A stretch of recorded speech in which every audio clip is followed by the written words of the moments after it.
नमस्कार, आदाब। आप देख रहे हैं बात मुद्दे की। मैं हूं रिजवान अहमद सिद्दीकी।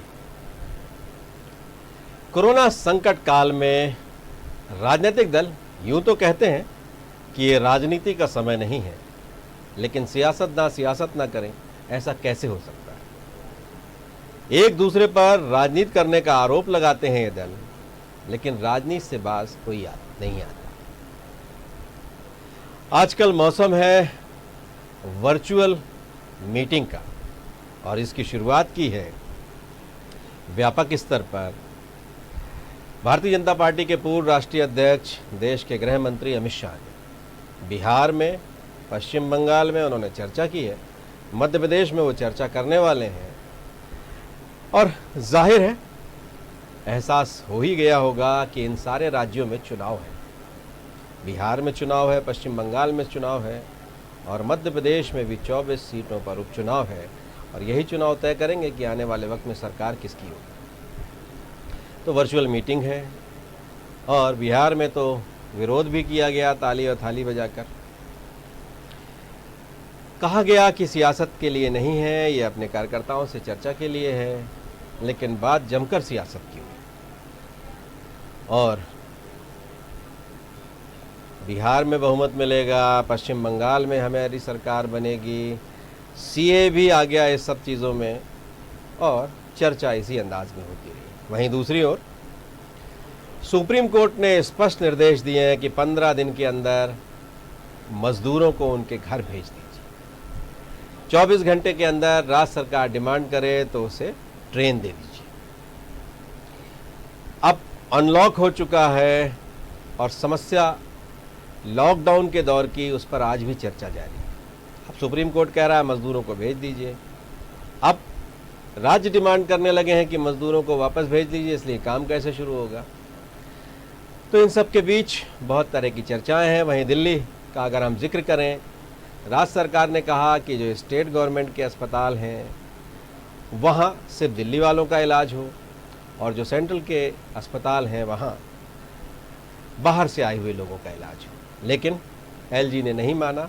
फिर वही, इस पर भी सियासत है, और दिल्ली ने आशंका जताई है कि मजदूर बीमार बहुत तेज़ी से बढ़ेंगे। वही हालात मुंबई के भी हैं, और देश भी कमोबेश इस आशंका से ग्रसित है। लेकिन इन सब के बीच सरकार चलाना और नई सरकार बनाना, ये भी ज़रूरी है। तो अब सियासत जमकर है, और इसकी सबसे ज़्यादा शिद्दत से जिसने शुरुआत की है वो सत्तापक्ष ही है। विपक्ष आरोप लगाता रहा है, विपक्ष सत्तापक्ष पर लगातार सियासत करने का आरोप लगाता रहा, सत्तापक्ष विपक्ष पर पलटवार करता रहा, और वार पलटवार के बीच लगातार सब कहते हैं कि पॉलिटिक्स मत करो। तो यही हमारा आज का विशेष, नो पॉलिटिक्स। तो चलिए इस विषय पर हम चर्चा करें। उससे पहले देखिए हमारी एक खास रिपोर्ट।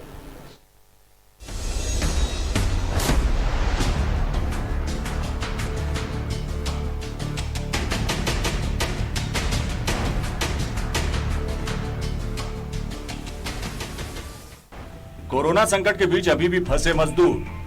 कई राज्यों में हजारों मजदूर फंसे, सरकार के इंतजाम के बाद भी नहीं पहुंचे घरों तक। मामले में सुप्रीम कोर्ट ने फिर दिया आदेश, प्रवासी मजदूरों को 15 दिन में उनके घर भेजा जाए।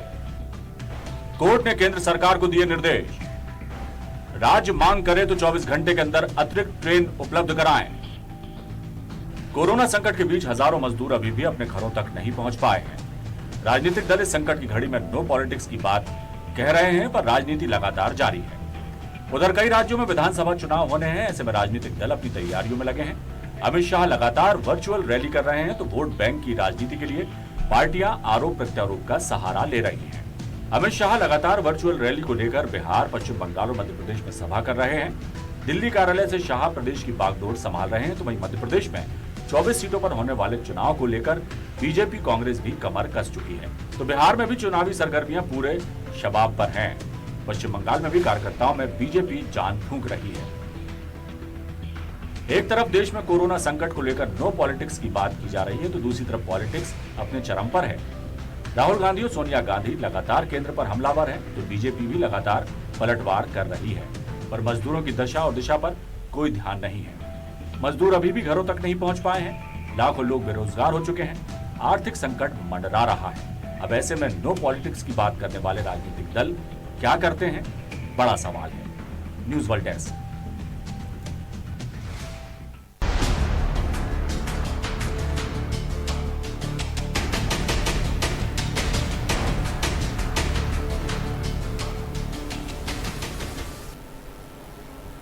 तो देखा आपने, सवाल बड़ा है और बात मुद्दे की यही है। तो चलिए, नो पॉलिटिक्स में कितनी पॉलिटिक्स, इसको समझते हैं।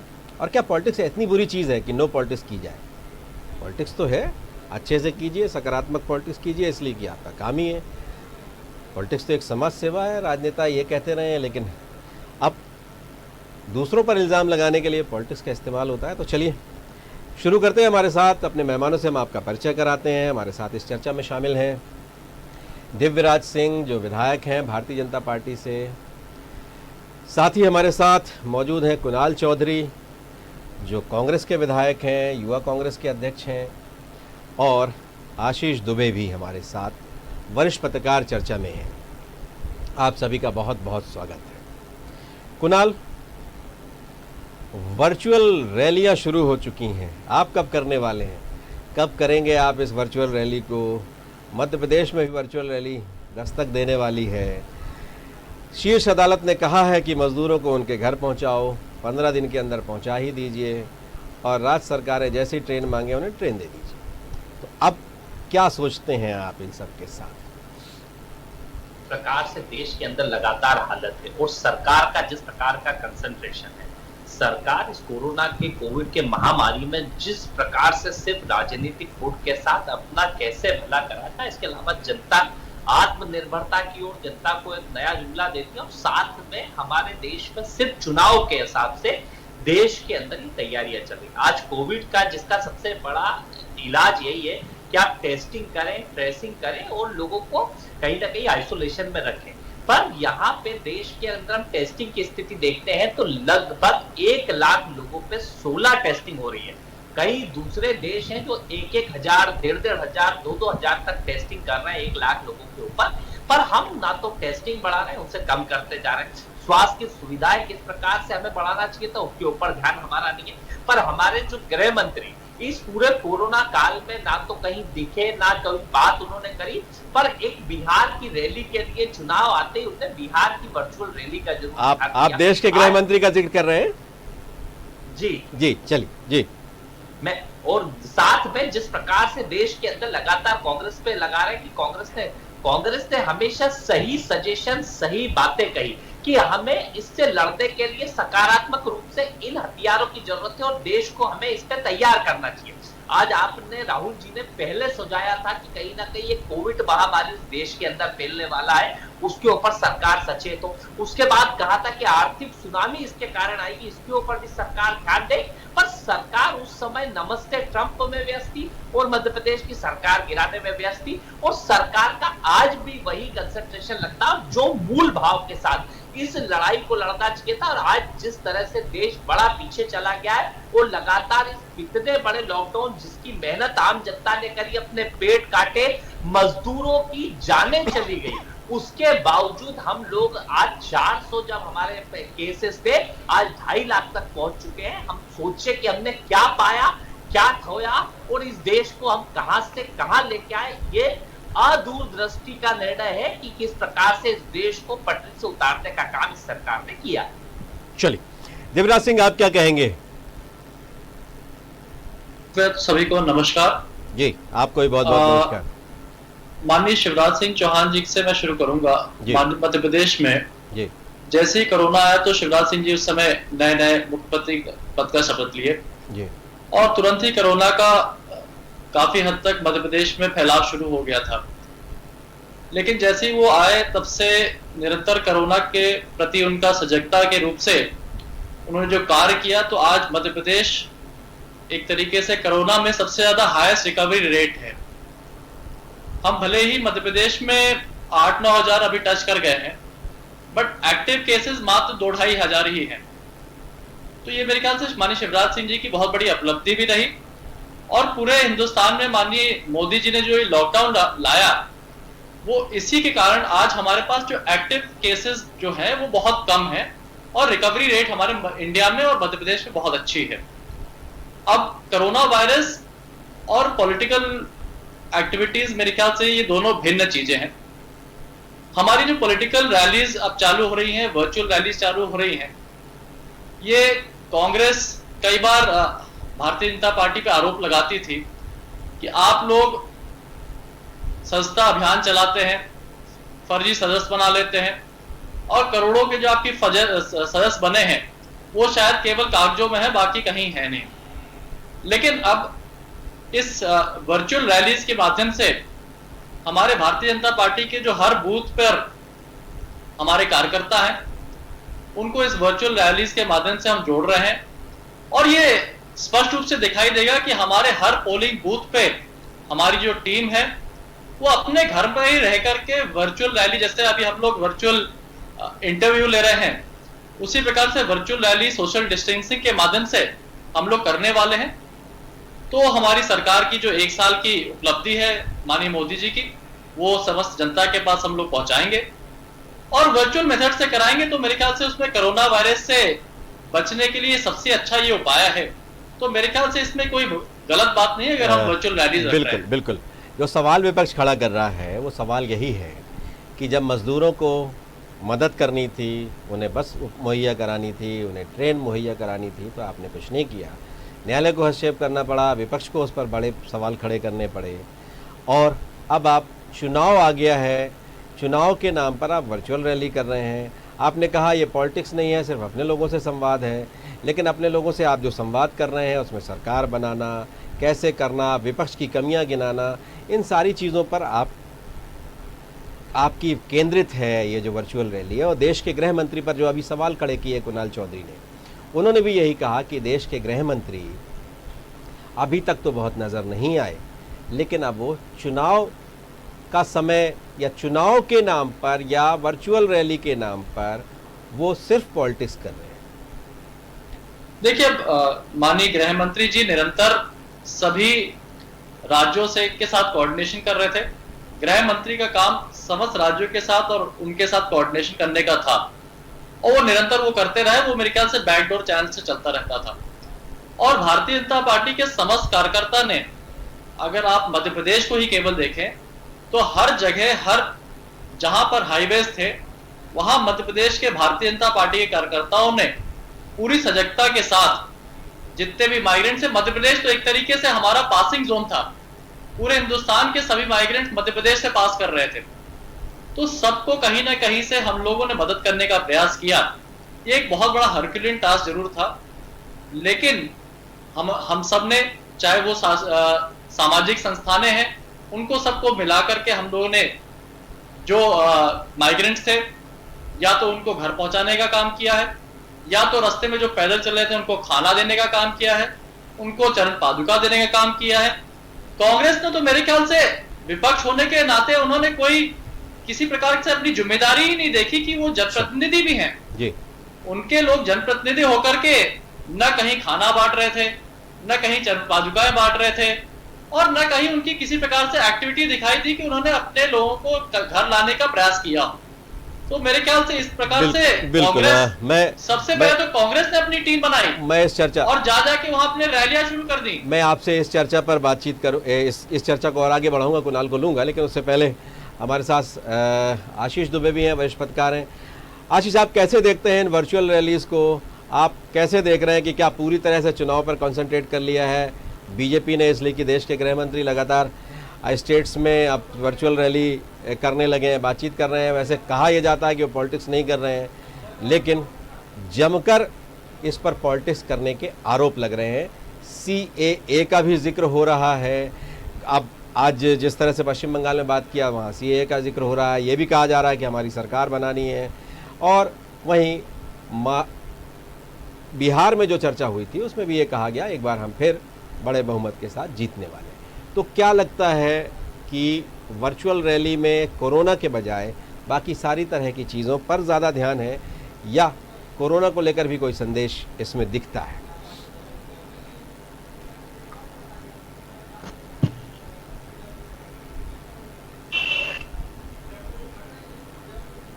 आशीष, आपको मेरी आवाज आ रही है? आशीष, आपको आवाज आ रही है मेरी?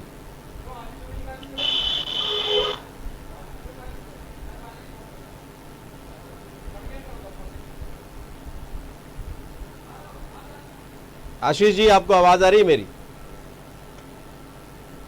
चलिए एक बार मैं उनके पास। आशीष जी, आप सुन पा रहे हैं मुझे? चलिए एक बार फिर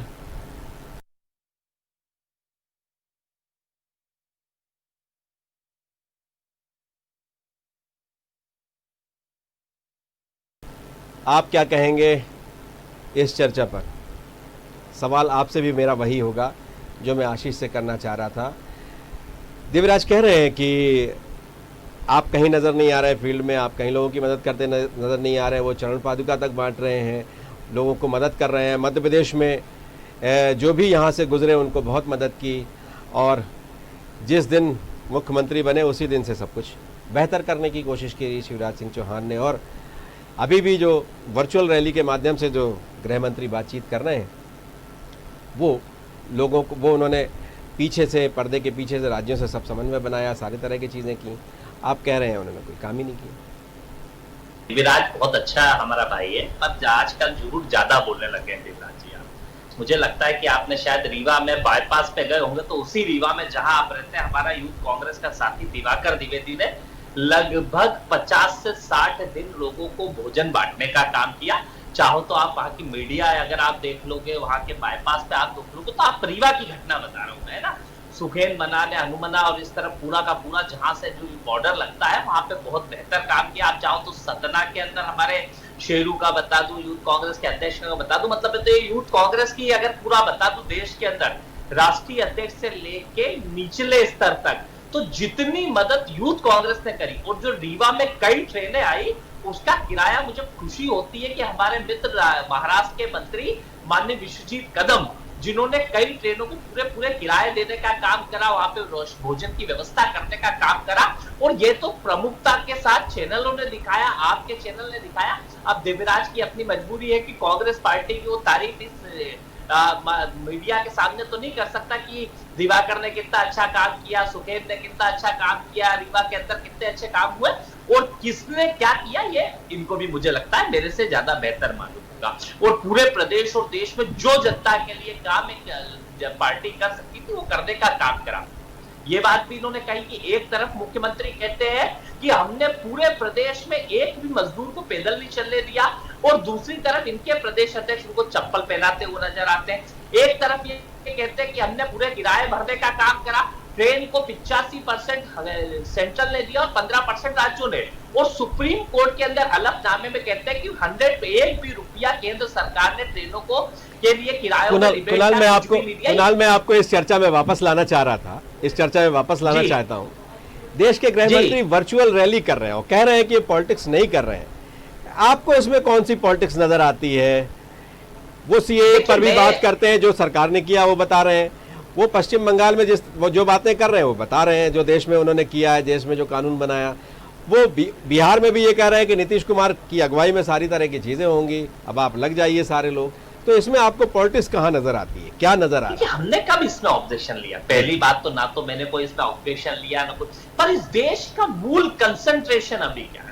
आज देश के अंदर प्रताड़ित मजदूर है, मध्यम वर्ग की हालत इतनी खराब हो चुकी है जो राहत की उम्मीद कर रहा है। आज पूरे देश का व्यापार खत्म हो चुका है, मध्यम वर्गों की नौकरियां जा रही है। लगभग एक सर्वे में आया कि लगभग 12 से 20 करोड़ लोग बेरोजगार हो चुके हैं, जिनकी चिंता सरकार को होना चाहिए। यहाँ पे मुख्यमंत्री ने ये करा, ये भाषण से देश नहीं चलेगा। इस देश को राशन चाहिए, इस देश के गरीब मजदूर को भोजन चाहिए, मध्य प्रदेश की आम जनता को राहत की उम्मीद इस सरकार से थी, पर सरकार राहत देने की जगह भाषण, सीएए, अरे इन चीजों का आज कोई महत्व नहीं। आज लोगों के पास 2 जून की रोटी नहीं है, मजदूर को 3-3, 5-5 हजार किलोमीटर चलते देखा है। इनके ही रीवा में डंडे मजदूरों के ऊपर बरसाए गए, उनको घर जाने से रोक के डंडे बरसाने का काम, खाना मांगे तो डंडे लगाने का काम, एक पूजा करने पुजारी जाए तो उसको डंडों से मारने का काम इन्हीं की सरकार ने किया कि इधर उधर की बात करें।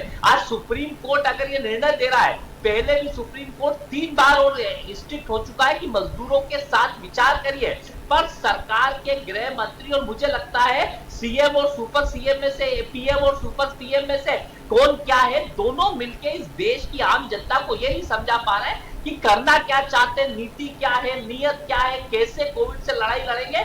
इसकी बात कर लो, उसकी बात कर लो। आज जनता मूल मुद्दों पे बात करना चाहती है कि आपने जनता को इतना प्रताड़ित क्यों किया, जनता के साथ ऐसा बदला क्यों लिया, और किस तरीके से इस देश के लोगों को रोजगार मिलेगा, क्या नीति आप लोगों की आगे है। 500 केस हुए थे, आपने लॉकडाउन करा, पूरे देश ने, अपने देश में हर मध्यम वर्ग ने अपने आप का जीवन त्याग दिया। कहीं ना कहीं किन आर्थिक परेशानियों से मजदूरों ने, गरीबों ने अपना जीवन व्यतीत करा, और आज जब 2.5 लाख केस हुए तो आपने खोल के अब इधर उधर की बात करने लगे। आपकी प्लानिंग क्या है, तैयारी क्या है? और गृह मंत्री पूछते हैं कि हमने कुछ नहीं करा, आप कह रहे हो दिव्यराज आपने करा, और खुद आपके गृह मंत्री कहते हैं कि हमसे तो गलती हो गई, हमने कुछ नहीं करा। विपक्ष बताए, अगर देश के अंदर विपक्ष को ही सब करता है तो सरकार से हटो, हम बताएंगे क्या करना चाहिए। मनरेगा का हमने कॉन्सेप्ट दिया, इस देश के अंदर लोगों को हमने 7,500 रुपए की न्याय की बात करी। छत्तीसगढ़ सरकार ने किसानों को न्याय दिया, राजस्थान सरकार ने 3 महीने के बिजली और पानी के बिल माफ करे, कई चीजों में राहत देने का काम किया। मध्य प्रदेश की सरकार ने मध्य प्रदेश में क्या किया, एक बात बता दो। चलिए थोड़ी देर मैं आपको ले चलता हूं मध्य प्रदेश के गृह मंत्री, अभी देश के गृह मंत्री की हम बात कर रहे हैं, थोड़ी देर के लिए ले चलता हूं। मध्य प्रदेश के गृह मंत्री कुछ कह रहे हैं मीडिया से, आइए थोड़ा सा आपको सुनाते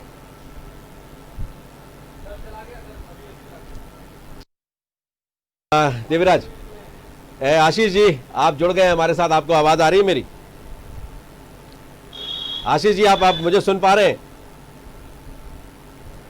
आशीष जी आप मुझे सुन पा रहे हैं? देखिए पीसीआर आशीष मुझे नहीं सुन पा रहे हैं। देखिए क्या क्या क्या असुविधा है उनके साथ, मेरी आवाज़ उन तक नहीं जा पा रही है। देखिए क्या असुविधा है, इसलिए कि उनकी आवाज़ आना बहुत ज़रूरी है। देवराज आप क्या कहेंगे? कुणाल ने बहुत ढेर सारे सवाल खड़े किए, उन्होंने सबूत के तौर पर कई लोगों के नाम भी लिए, पूर्व विधायक सुखेंद्र सिंह बन्ना का भी नाम लिया, आपने युवा कांग्रेस के अध्यक्ष का भी वहाँ के नाम लिया, सतना में भी युवा कांग्रेस अध्यक्ष का नाम लिया, बहुत ढेर सारा बताया। उन्होंने कहा कि आप कह रहे हैं कि आपने सारे मजदूरों को साधन और वाहन मुहैया करा दिया, लेकिन फिर चप्पल आप पादुकाएं क्यों पहना रहे थे मजदूरों को अगर आपने मुहैया ही करा दिए थे साधन? ऐसे बहुत ढेर सारे सवाल उन्होंने आपसे खड़े किए और वो कह रहे हैं कि हमें कोई एतराज़ नहीं है कि आप इस तरह के करें, लेकिन ये समय कोरोना से निपटने का है और स्थिति अब 3 लाख के आंकड़े के पास हम धीरे धीरे आशंका बन रही है कि हम पहुंचने वाले हैं। तो अब समय इस बात से, इससे निपटने का है, इस समय इस पर ध्यान दीजिए, इस पर काम कीजिए।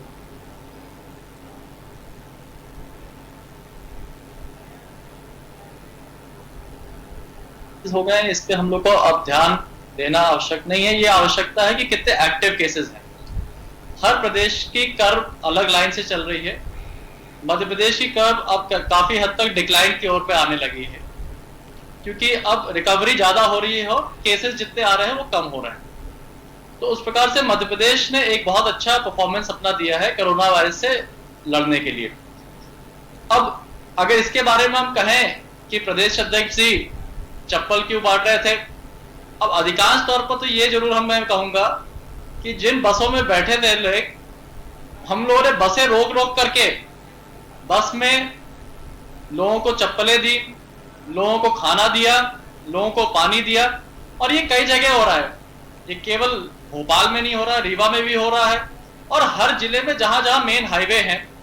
और सबसे बड़ा प्रेशर तो जो मुंबई से आने वाला हाईवे है उसमें सबसे ज्यादा मुंबई, इंदौर से भोपाल, भोपाल से सागर, सागर से रीवा, रीवा से इलाहाबाद या मऊगंज, इस रूट में सबसे ज्यादा ट्रैफिक रहा, जो कि यूपी और बिहार के लोग जाने वाले थे। तो उन लोग को सबकी हम लोगों ने मदद करने का प्रयास किया। अब मेरे ख्याल से जितना हमने काम किया ये तो सबके जनता के सामने है। कुणाल जी के भी लोगों ने या कांग्रेस के लोगों ने भी जितना काम किया वो भी सबके सामने है। तो ये तो जनता डिसाइड करेगी किसने क्या किया, क्या नहीं किया जी। लेकिन लेकिन उत्तर प्रदेश की सीमा जहां से आप भी आते हैं, रीवा से, जी जी। उत्तर प्रदेश ने काफी दिनों तक वाहन रोक दिए, उत्तर प्रदेश ने लोगों को रोक दिया, उन्होंने जाने नहीं दिया, उससे तो आप वाकिफ हैं ही।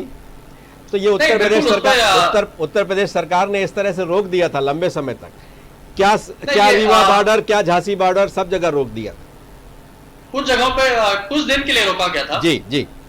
और उस समय पर हमारे मध्य प्रदेश के जितने भी बॉर्डर जिले थे, जैसे हमारा रीवा जिला भी था, तो यहाँ पर कई सारी संस्थानों में हम लोगों ने इन लोग को रुकने की व्यवस्था बनाई। और कई बार ये दिक्कत आती थी कि हमारी जो बसें आती थी उसमें लोग माइग्रेंट वर्कर ये गुमराह करके बैठ जाते थे कि हम लोग को रीवा जाना है या सतना जाना है, लेकिन वो एक्चुअली होते थे यूपी और बिहार के। वो लोग यहाँ तक आ जाते थे, फिर सोचते थे कि हम यहाँ से पैदल पहुंच जाएंगे जी, तो वो यूपी में फिर रोक दिए जाते थे। तो हमने फिर या तो चाकघाट बॉर्डर जो है हमारा, वहां पर कई लोगों को त्योथर तहसील में, मेरी जवा तहसील में, रीवा में भी कई लोगों को हम लोगों ने हॉस्टल में रखा गया जी। तो वहां हम लोगों ने उनको रखने की, उनको खाने की पूरी व्यवस्था करी गई जी। तो चाहे वो किसी भी राज्य के हों, उनको हमने अपने यहाँ रखा, उन लोग को संरक्षण दिया और खाने पीने का पूरी व्यवस्था करी। तो ये भी मध्य प्रदेश की सरकार की बहुत बड़ी उपलब्धि है कि उनको हम लोगों ने यहाँ पे शरण दिया जी। और जब तक वो यहाँ से सरकार का बॉर्डर नहीं खुला जी, तब तक हमने उनको यहाँ से भगाया थोड़ी जी। हमने उनको अपने यहाँ पर रखा और उनके साथ पूरी मदद करने का प्रयास किया। सरकार को निर्देश दे रही है सुप्रीम कोर्ट, कह रही है कि मजदूरों को 15 दिन के अंदर पहुंचा दीजिए। क्यों नहीं कर पाए आप इसको कि सुप्रीम कोर्ट को ऐसे समय में ये निर्देश देने पड़े? फिर ये कहा कि राज्य सरकारों को 24 घंटे के अंदर ट्रेन मुहैया कराइए। क्यों नहीं आप मुहैया करा पाए ट्रेन? इसीलिए तो सवाल खड़े कर रही है, सुप्रीम कोर्ट आदेश दे रही है इस तरह। देखिए, जो गृह मंत्रालय के और केंद्र सरकार के जो निर्णय थे जी, वो कई सरकारें उसको पूरी तरीके से लागू नहीं कर रही थी जी। निश्चित तौर पर हम जब ट्रेन चालू किए जी, तो कई राज्य उसमें कतरा रहे थे। हमारी महाराष्ट्र की सरकार उसमें कतरा रही थी, आपकी राजस्थान की सरकार कतरा रही थी जी। वहां पर ट्रेनों को परमिशन नहीं दी जा रही थी जी। तो उसके कारण कई सारे राज्यों के साथ जो तालमेल नहीं बन पा रहा था जी। मेरे अपने रीवा के कई सारे बंगाल के लोग यहाँ पे रीवा में फंसे थे जी, उनके हमने पास बना करके बंगाल तक भेजा जी, और वो जाकर के बेचारे झारखंड में जाके फंस गए जी, क्योंकि बिहार वाले वहां घुसने नहीं दे रहे थे जी। तो हम यहाँ से तो पास बना देते थे, लेकिन उनको वहां केंद्र आप कह रहे हैं केंद्र राज्यों के बीच समन्वय नहीं बना पाया। कई जगह कई राज्य इसमें एक्सेप्ट नहीं कर रहे थे। बिहार तो आपकी ही सहयोगी सरकार है। नहीं, मैंने कहा बिहार में जाके रुक गए जी, क्योंकि वेस्ट बंगाल का बॉर्डर बिहार और झारखंड का है जी। तो वहां पर जब हम वेस्ट बंगाल में किसी को भेजे जी, तो वो बिहार और झारखंड में जाके फंस गए जी जी, क्योंकि उनको आगे नहीं जाने दिया। अभी कुणाल एक जिक्र कर रहे थे, किसी मंत्री का जिक्र कर रहे थे महाराष्ट्र के, उन्होंने बाकायदा किराया भर के ट्रेन से लोगों को भेजा, उनका किराया भी भरा, उन्होंने उल्लेख किया बाकायदा, पहले खबर भी हम दिखा चुके हैं, चला भी चुके हैं, वहाँ से भेजा था। मजदूर भी यही कह रहे थे। तो कहाँ ऐसी चूक हो गई कि हम किराया भी नहीं दे पाए, सरकारें नहीं दे पाई?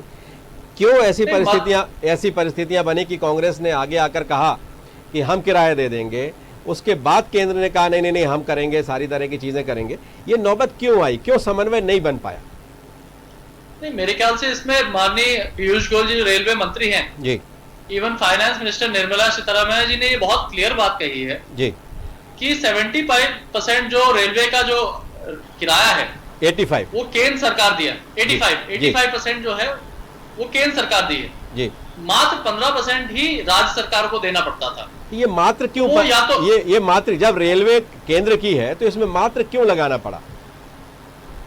देखिए, ये तो क्योंकि दोनों का समन्वय जैसे चलता है जी, तो इसमें ये था कि माने केंद्र सरकार ने कुछ अपने हद तक मदद करी, कुछ स्टेट से मदद हुई जी। ये हर जगह होता है। जब प्रधानमंत्री आवास बनता है तो उसमें भी आधा पैसा केंद्र देता है, आधा राज्य सरकार देती है जी।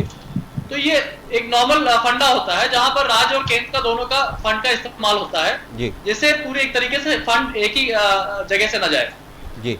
तो फिर उसमें राज्य सरकार के ऊपर था कि वो 15% वो ग्राहक से ले या अपना खुद जमा कर दे जी। तो मेरे ख्याल से पहले दिन बस ये समस्या आई है लेकिन ये दूसरे दिन से ही शिवराज सिंह चौहान जी ने इसमें पूरी तरीके से कह दिया कि जो भी मध्य प्रदेश में आ रहे हैं वो लोग, उनका 15% भी मध्य प्रदेश सरकार जमा करेगी।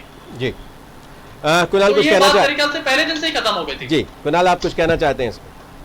देखिए, पहली बात तो हमारा भाई है देवीराज, कितना भी झूठ बोलने पर वहां मंत्री राजेंद्र शुक्ला जी बनेंगे, इनको नहीं बनाएंगे। शिवराज जी के लिए इतना झूठ बोलने की जरूरत नहीं है। पहली चीज, सुप्रीम कोर्ट के अंदर हलफनामा एक तरफ आप भाई भी कहते हैं, दूसरी तरफ झूठा भी कहते हैं। कैसा भाई बना लिया भाई है हमारा, कितना इतना अच्छा भाई है पर झूठ बोल रहा जी। है, लगातार झूठ देख रहा हूं मैं। पहली बात, सुप्रीम कोर्ट के अंदर केंद्र सरकार हलफनामा दे चुकी है कि कोई पैसा केंद्र सरकार ने 85% की सिर्फ बात ये नेता कर रहे हैं, केंद्र सरकार ने कोई भी रुपया नहीं दिया। और ये आप किराए जो आपने खुद ने दिखाए चैनल पे कि जो किराया मजदूरों से कहां तक का कितना लिया गया, जो रेगुलर किराया लिया जाता था वही किराया लिया गया। दूसरी चीज, इन्होंने राजस्थान पे आरोप लगाए, मध्य प्रदेश सरकार में पता कर लेना, अगर सबसे पहले 1 लाख लोग कहीं से आए थे तो राजस्थान सरकार से आए थे, जो गहलोत साहब ने वहां से सारे लोगों को बसों के द्वारा या मध्य प्रदेश अपने खुद की राज्य परिवहन की बसों के द्वारा पहुंचाने का काम किया था। और मैं खुद इसलिए जानता हूं, 5000 लोग मेरे क्षेत्र के भी आए, जो हमारे वहां पे यूथ कांग्रेस के अध्यक्ष रहे अशोक चांदना जी, जो वहां के ट्रांसपोर्ट मिनिस्टर भी है, स्पोर्ट्स मिनिस्टर भी है, उन्होंने पहुंचाए और ये कह रहा है कि वहां से राजस्थान से वो नहीं मिली। तीसरी चीज, इन्होंने एक बड़ी बात कही कि मध्य प्रदेश के अंदर झूठ बोल के मजदूर आ जाता था। उस वेदना को समझो कि उसे झूठ बोल के आना पड़ रहा था। उसे हमने देखा है देवास के अंदर की एक सीमेंट के वो डंपर के अंदर, जिसके अंदर कितनी गर्मी होती है, उस भरकस गर्मी में एक साइलों के वो जो रहता है उसके अंदर 18 20 लोगों को बैठ के आना पड़ रहा है, किसी ट्रक के अंदर छुप के किसी जानवरों की तरह। तो सरकार की नीति और नियत क्या थी, इससे स्पष्ट होता है। और आप कहते हो झूठ बोल के मध्य प्रदेश आ गए। अरे उस वेदना को समझो, उस दर्द को समझो कि किस डर के माहौल से कैसे निकले होंगे, कैसे अपने घरों के पोषने के लिए निकले होंगे। और यूपी की सरकार जिस तरीके से इन्होंने करा, कुणाल एक मेरे एक सवाल कुणाल आपसे भी मेरा एक सवाल है। कुणाल के अंदर डंडे मारे गए। कुणाल मेरा आपसे भी एक सवाल है कि अब जिंदगी पटरी पे लाने की कोशिश करनी है, इसलिए कि अर्थव्यवस्था पर बहुत नुकसान हो रहा है। नियमों के साथ, शर्तों के साथ लॉकडाउन खोला भी गया है, कई राज्य सरकारों से मशवरा करने के बाद ये खोला गया है। मजदूर तो सब वापस चले गए, अब काम शुरू करने के लिए मजदूरों की ज़रूरत है, फिर उन्हें वापस बुलाए जाने की कोशिश हो रही है, कवायदें हो रही है, कुछ मजदूर लौट भी रहे हैं, उन्हें अधिक मेहनताना और अधिक समर्थन और अधिक सहयोग देने का जिक्र किया जा रहा है। तो अब ऐसे में मजदूर तो वापस जा रहे हैं कि अब सुप्रीम कोर्ट भी कह रही है और वापस भेज दो, तो फिर ये मजदूर लौटेंगे कैसे, काम कैसे शुरू होगा, ज़िंदगी फिर कैसे नए सिरे से बहाल होगी, इसलिए कि मजदूरों के सामने रोजी रोटी का भी संकट है। तो कैसे होगा ये, आप क्या सोचते हैं इसको लेकर? देखिए, पहले दिन से सरकार को यही सजेशन कांग्रेस पार्टी दे रही है कि किस तरीके से इस पेंडेमिक के अंदर हमें निपटना चाहिए। पर चाहे यहाँ इनके देश के स्वास्थ्य मंत्री हो जो राहुल गांधी की मजाक उड़ाते दिखते हैं कि WHO से ज्यादा राहुल गांधी जानते हैं, कि जब पेंडेमिक के बारे में उन्हें जानकारी दी, जब उसके आगे आउटवर्ड इफेक्ट्स बताने का काम किया, फिर उससे लड़ने के जो सजेशंस दिए, सरकार सिर्फ नियत ये है कि कैसे हम इधर उधर की बात करें और मूल मुद्दों से। आज फिर वही सवाल है कि वर्चुअल रैली की जगह हम कैसे जनता को पटरी पे लेके आए, कैसे इस देश को पटरी पे लेके आए, सवाल ये है। पर देश के गृह मंत्री उस सवाल की जगह वर्चुअल रैली पे जाते हैं, जो 72,000 बसें नहीं करा पाए। उनने 144 करोड़ की LED स्क्रीन करी, जो स्क्रीन इन्होंने 72,000 स्क्रीन बताई, मैं चुनाव में मैंने करी थी। एक स्क्रीन 20,000 रुपए की पड़ती है, अगर 20,000 की स्क्रीन तो 144 करोड़ का खर्चा इस वर्चुअल रैली पे करा गया। क्या नियत और क्या नीति है इस सरकार की, और क्या सोच इस पार्टी की है कि देश का गरीब मजदूर, चलिए अंतिम प्रतिक्रिया मुझे उनसे ले लेने दीजिए, और 144 करोड़ रुपए वर्चुअल रैली में खर्च करें। उनसे प्रतिक्रिया देवराज, अंतिम प्रतिक्रिया आपकी चाहूंगा इस पे, इसलिए कि आशीष दुबे से आज हमारी बात नहीं हो केवल इतना कहना चाहूंगा जी कि हम लोग हिंदुस्तान में एक डेमोक्रेटिक कंट्री हैं जी, और पॉलिटिक्स यहाँ पर तो होती ही रहेगी जी। और कोरोना तो एक समस्या जिससे हम लोग आज लगभग काफी हद तक पीछे छोड़ रहे हैं जी, खासकर मध्य प्रदेश में जी। लेकिन मेरे ख्याल से कुणाल जी का मेरे ख्याल से जो दर्द है वो इसलिए है कि उनका जो कार्यकर्ता बेस है वो पोलिंग में बचा नहीं है जी तो इसके कारण वो ना वर्चुअल रैली कर पा रहे हैं और ना वो अपने जुमलेबाजी कर पा रहे हैं। जी वो जा करके जो किसानों को बरगला लेते थे, आपस में डंडा डंडी चढ़वा लेते थे, वो अब कर नहीं पा रहे हैं सोशल डिस्टेंसिंग के कारण जी क्योंकि उनके पास कार्यकर्ता का बेस नहीं है, ना उनके पास किसी ऐसी प्रकार की वो लिस्ट हमको दिखा दें कि कांग्रेस के 10-20 वर्कर उनके हर पोलिंग में मिल जाएं, तो मेरे ख्याल से एक बहुत बड़ी कांग्रेस की उपलब्धि हो जाए। जी तो मेरे ख्याल से जितने पर मेरा सवाल कुणाल जी बस यही मेरा सवाल frustrate हो रहा है कि मेरा वो लोग- सवाल उनसे भी यही था। आप दोनों भाई हैं, आप दोनों एक दूसरे को भाई कहते हैं, लेकिन मेरा सवाल उनसे भी था, वही सवाल आपसे भी कर रहा हूँ कि मजदूरों की ज़रूरत सबको पड़ेगी, पूरे देश भर में पड़ेगी। मजदूर तो सब वापस जा रहे हैं और सुप्रीम कोर्ट और कह रहा है उनको ही पहुंचा दीजिए। तो फिर काम की ज़रूरत है। बहुत जगह मजदूर वापस भी जा रहे हैं, उन्हें फिर बुलाया जा रहा है, वो अपने काम पर वापस भी जा रहे हैं, कई जगह बड़े ऑफर के साथ उन्हें बुलाया भी जा रहा है। तो अब अगर मजदूर सब घर चले गए, घर में बैठ गए, तो वहाँ स्थानीय सरकारों पर बहुत बोझ बढ़ेगा और जहाँ काम है वो काम बंद हो जाएगा। तो इसको लेकर भी कोई रोड मैप है, कोई प्लान है कि बस ऐसे ही चलना है, अभी कुछ दिनों तक वर्चुअल ही चलेगा सब? नहीं, अभी तो देखिए ये अनलॉक का जो फेज चालू हो गया है जी इसमें निश्चित तौर पर जैसे ही मजदूर लोग जो हमारे वापस आए, जी सबसे पहले तो ये हमारा कर्तव्य था कि उनको भोजन पानी की व्यवस्था हो जाए जी और जो डेली उनके खर्चे होते हैं वो उसको कैसे वो अपना मीट कर सके। जी तो उसके लिए मनरेगा के माध्यम से कई सारे कार्य हमारे सारे पंचायतों में शुरू कर दिए गए हैं। जी रिकॉर्ड लेवल पर मजदूरों का रजिस्ट्रेशन हो गया है जी और बहुत ज्यादा पैसा मनरेगा के माध्यम से हम लोग हर पंचायत में भेज रहे हैं जिससे कि ये मजदूर कुछ ना कुछ अपना कार्य करते रहें। और हमारा मध्य प्रदेश तो एक तरीके से यहाँ पर माइग्रेंट्स हमारे आए हैं दूसरी जगह से, तो हमारे पास ये समस्या नहीं कि हमारे पास मजदूर नहीं है, हमारे पास मजदूर अब इफरात है।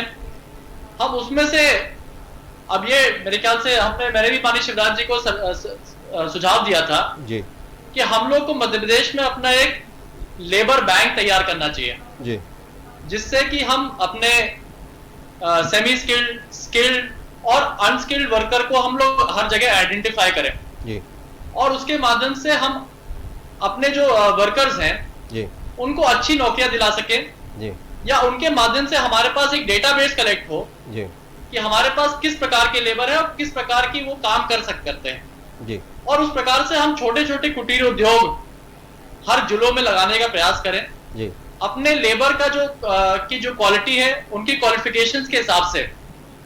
तो मेरे ख्याल से जो लोग हमारे महाराष्ट्र से, गुजरात से बहुत सारे लेबर वापस आए हैं उनको कहीं काम ना दिया कहीं जा सके, उनका उपयोगिता की जा सके। उनकी कुणाल एक बात और कह रहे थे, उसका भी जवाब आपसे ले लूं, इसलिए कि अगर नहीं लूंगा तो अधूरा रह जाएगा। वो ये कह रहे थे कि पार्टी स्तर पर आपने किसी की कोई खास मदद नहीं की, लेकिन वर्चुअल रैली के लिए आपने एलईडी बड़े व्यापक पैमाने पर लगाई, तकरीबन 72,000 एलईडी लगाई और उसका वो हिसाब भी बता रहे थे 20-20 हज़ार के हिसाब से, वो काफ़ी लंबा चौड़ा हिसाब भी बता रहे थे। तो पार्टी इन जगहों पर खर्च कर रही है, जबकि उसे खर्च उन परेशान हाल लोगों के तरफ करना चाहिए था, वो नहीं कर रही है। ये तो देखिए हर जगह पर पार्टी को अपने अपने कार्य में उसी तरीके से काम करते हैं। जब कोरोना का जब संकट चल रहा था, जब मजदूर घर जा रहे थे, तब हम उस कार्य में ज्यादा जुड़े थे। लेकिन आज जो मजदूरों को घर जाने का पलायन का जो कार्य है, अब तो रिवर्स माइग्रेशन हो रहा है। तो जो माइग्रेशन जो वापस हो रहा था वो अब काफी हद तक बंद हो चुका है। जिसको घर पहुंचना था वो लगभग अब पहुंच चुके हैं। हमारे पास कुणाल जी भी जनप्रतिनिधि हैं, मैं भी जनप्रतिनिधि हूँ। हम लोग के पास निरंतर फोन आते थे कि हम लोग यहाँ फंसे हैं, वहां फंसे हैं। दिन रात माने ऐसा लगता था कि सुबह से रात तक हमको नींद नहीं आ पाती थी कि इतने सारे फोन आते थे। लेकिन अब वो काफी हद तक कम हो चुका है। लोग अपने अपने घर अधिकांश तौर पे पहुंच गए हैं। मेरे ख्याल से मुश्किल से 5-7% ऐसे होंगे जो घर नहीं पहुंच पाए होंगे। बाकी अब तो सब लोग ज्यादातर यही चाह रहे हैं कि अपने अपने जहां नौकरी करते थे वहां पर वापस पहुंच जाएं। तो ये चीज मेरे ख्याल से अब वो खत्म हो चुकी है। तो अब हमको जैसे अनलॉक 1 चालू हो गया है, तो जो नॉर्मल प्रक्रिया में हमारी जो जिंदगी चलती थी उसको वापस लेके आना है। तो जैसे इंडस्ट्रीज चालू हो रही हैं, मॉल्स चालू हो रहे हैं, तो उसी तरीके से राजनीति भी वापस चालू हो रही है। चलिए, बिल्कुल आप हमारे साथ जुड़े, कुणाल चौधरी आप हमारे साथ जुड़े, दिव्यराज सिंह आप हमारे साथ जुड़े और आशीष दुबे आप भी जुड़े, लेकिन आपसे चर्चा नहीं हो पाई। आप सबका बहुत बहुत धन्यवाद। तो बस यही है कि नो पॉलिटिक्स, लेकिन अगर सियासत है, लोकतंत्र है, तो पॉलिटिक्स तो होगी।